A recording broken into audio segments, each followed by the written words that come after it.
3 days before our wedding, my fiancé told me he needed to spend 2 nights with his ex-girlfriend for closure. So I said okay and canceled the entire wedding behind his back. What followed was chaos, exposure, and one of the most satisfying walkaways you'll ever hear. I'm Chloe Harrison, 28, supposedly in the final stretch of my happily ever after. And yet somehow, in the middle of seeding charts, floral confirmations, and last-minute vendor calls, my future husband decided this was the perfect time to revisit his past. Because nothing says commitment like spending 2 nights at your ex's apartment right before your wedding.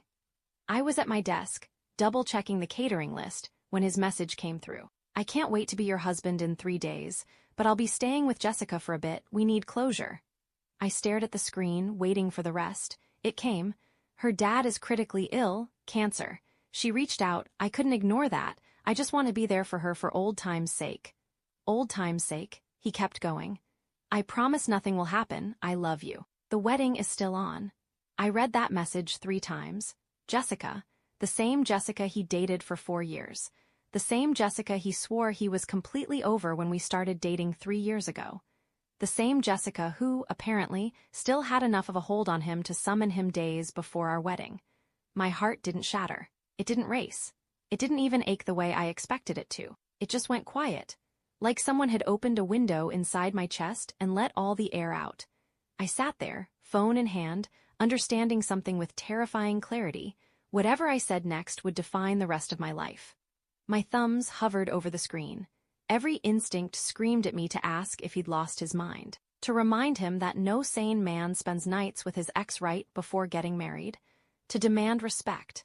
Instead, I typed, "Do what you need to do." I hit send before I could change my mind. The typing bubble appeared almost instantly. "OMG, you're the best," he replied. "I knew you'd understand. This is why I'm marrying you. You're so mature, so secure. I love you. Can't wait for Saturday." I stared at that message, and something inside me clicked. Not broke. Clicked, like a lock sliding into place. I set my phone face down on the desk and looked at my monitor, though I couldn't see a single thing on it anymore.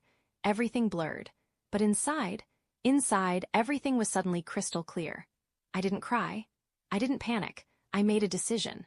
By mid-afternoon, I told my manager I wasn't feeling well and needed to leave early. She gave me a sympathetic look, probably thinking it was stress. Wedding nerves? In a way, she was right, just not in the way she imagined, because the headache I felt wasn't in my head, it was somewhere deeper. Sharper, cleaner, final. The moment I stepped outside, I opened my email. Then I pulled up the master contact list I had spent months organizing, and I started what I would later call the No Wedding Project. My first call was to the wedding coordinator. "Hi, this is Chloe Harrison. I have a wedding scheduled for Saturday." A pause. "Yes, Miss Harrison, how can I need to cancel it." Silence. Then carefully, "I'm sorry, cancel or postpone?" "Cancel." Another pause, longer this time. "You will lose your deposit on the venue." "That's fine." My voice didn't shake. It didn't crack. It sounded detached, like I was reading instructions off a script written by someone else. "Please cancel everything. The ceremony, the reception, catering, flowers, wine, DJ, all of it. Are you absolutely sure?" "Yes." No hesitation this time, no softness, just certainty. When we booked everything, Lucas insisted it all be under my name, said it was easier because of my credit score. Back then, it felt like trust. Now, it felt like a weapon I didn't realize I had been holding. Second call, the honeymoon resort in Hawaii. Cancelled, non-refundable, didn't matter. Third call, Bretman, he answered on the first ring. "Hey, almost Mrs. Livingston, what's up?" I didn't speak, I just forwarded Lucas's message. Silence, then a sharp inhale. "You've got to be kidding me." "He's not," I said. "I cancelled everything."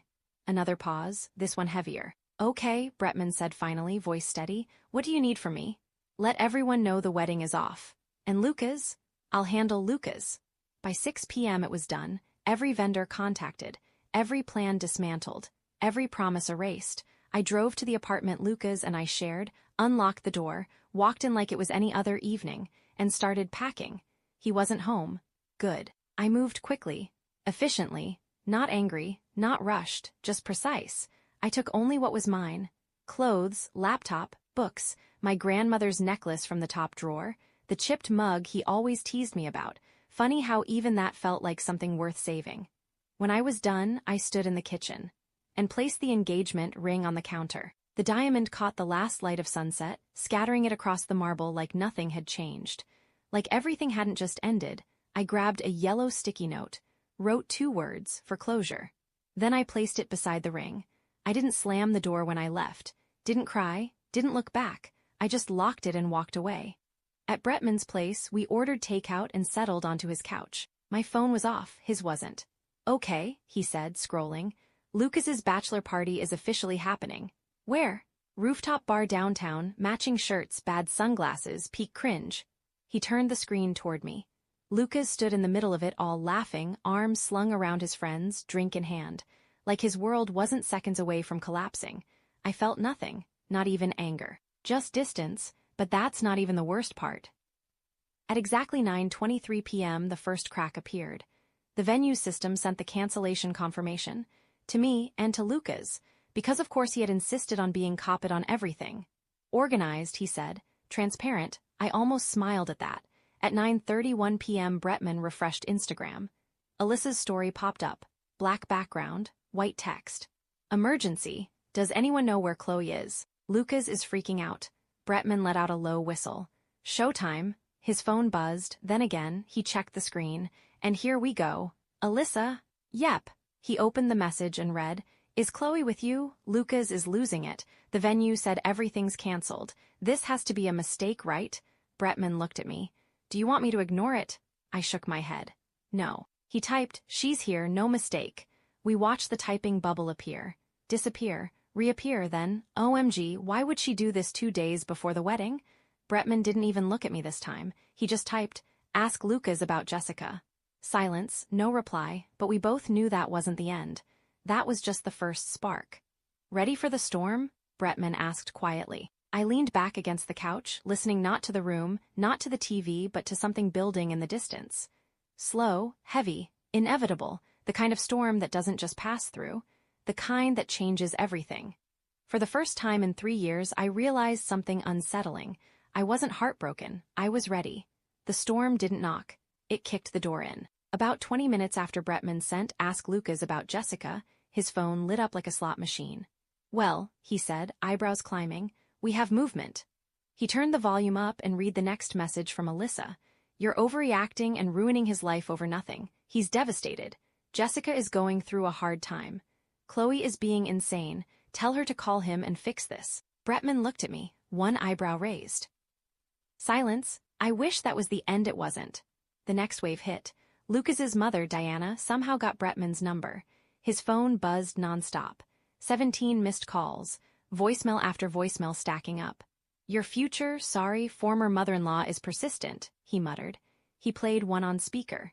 Diana's voice exploded into the room, sharp, controlled, and laced with fury. "This is ridiculous. The wedding is in 3 days. You tell that girl to answer her phone right now. We have family flying in. She's being childish. Lucas did nothing wrong. We will sue her for the deposits." Bretman glanced at me. I took a slow sip of my drink. "Everything's in my name," I said calmly. "Let them try." A flicker of admiration crossed his face. He skipped to the next voicemail. This time, Lucas's father. Tired, irritated, measured. "She's overreacting," Patrick said. "This is a misunderstanding. She needs to calm down and think rationally. You don't throw away a marriage over something like this." Misunderstanding. The word burned hotter than anger, because it wasn't confusion. It was clarity. By midnight, Lucas finally tried a different approach. Bretman's phone buzzed again. "Man, I need you to talk to her," Lucas texted. "This is all a misunderstanding. Jessica's dad is really sick. She needed me. Nothing was going to happen." Bretman didn't miss a beat. "My guy, you literally told your fiancé you'd spend 2 nights at your ex's place. What exactly did you think would happen?" A pause, then. "It's not like that." Bretman let out a short laugh. "It's exactly like that." Another message came in. "Chloe said she was okay with it. She told me to do what I needed to do." Bretman angled the phone toward me. "You want to respond?" I shook my head. "No, because I already had. I barely slept that night. The pull-out couch creaked every time I turned. Part of me expected pounding on the door. Another part expected to wake up and realize none of this was real. Sunlight slipped through the blinds. Bretman was already awake, standing over me, phone in hand. "You need to see this." Something in his tone made me sit up instantly. He handed me the screen. Facebook. Lucas Livingston. Posted at 3 a.m., and then things got even messier. His profile picture, the one of us at the beach, his arm around me, both of us smiling like idiots, stared back at me. Below it, his statement: "To everyone planning to attend our wedding this Saturday, it is with a heavy heart that I share it has been postponed due to Chloe's mental health crisis. She's struggling with severe anxiety and paranoia, making false accusations about me. I love her and will stand by her as she gets the help she needs. Please keep her in your prayers." My hands went cold. Beside me, Bretman swore under his breath. He really weaponized mental health to save his image. For a moment, I said nothing. Because this was new. Not the betrayal, not the lying, but the audacity to rewrite reality and expect people to believe it. I scrolled through the comments. Sympathy, shock, praise, "You're such a strong man," "Praying for Chloe," "Stand by her no matter what." Something inside me didn't break, it hardened. "Okay," I said quietly, "two can play that game." Bretman studied my face. "You sure?" I met his eyes. "Very." I opened my own Facebook, took a breath, and typed, "No mental health crisis, no paranoia, no false accusations." I paused, then continued. 3 days before our wedding, Lucas informed me he would be spending Wednesday, Thursday, and Friday nights at his ex-girlfriend's apartment for closure before marrying me. I wished him well and canceled the wedding. Simple, clean, undeniable. Then I attached the screenshot, the entire message, every word, including "Nothing will happen. I promise. The wedding is still on." And because I was done protecting him, I added one final line. "Also, Jessica's father is not critically ill. His public post from yesterday shows him playing in a golf tournament. Feel free to verify." My thumb hovered for half a second. Then, post. The reaction was instant. Comments flooded in. Shock turned into outrage. Support poured from people I hadn't spoken to in years. "Proud of you. You dodged a bullet." "Lucas, explain this." It was chaos. But it was truthful chaos. And for the first time since his message, I felt like my reality belonged to me again. I wish that was the end. It wasn't. By Thursday afternoon, the circus came to us. Bretman's phone buzzed. He checked it and swore softly. "They're here." He pulled up the Ring camera. The hallway appeared on screen, and there they were, Lucas, wrinkled shirt, tired eyes, hangover still clinging to him, Diana, perfectly dressed, like this was a boardroom battle, Patrick, rigid, silent, watching, Alyssa, hovering nervously behind them, and Jessica. I blinked. "They brought her." Bretman let out a low laugh. "Oh, they really did." Diana stepped forward and pounded on the door. "Chloe Elizabeth Harrison, open this door right now. We need to discuss this like adults." Bretman tapped the microphone. "Hi, Diana," he said cheerfully. "Unfortunately, Chloe has nothing to discuss with a man who schedules sleepovers with his ex before his wedding." Diana snapped toward the camera. "You have no right to interfere. This is a family matter." Bretman didn't even hesitate. "Chloe is family. Or she was until your son decided closure meant overnight stays with another woman." Lucas stepped forward, running a hand through his hair. "Bretman, come on, let me talk to her. She's blowing this out of proportion." I stood slowly, moved closer to the screen. He couldn't see me, but I could see everything. "Out of proportion?" Bretman echoed. Behind Lucas, Jessica crossed her arms, eyes glassy but defiant.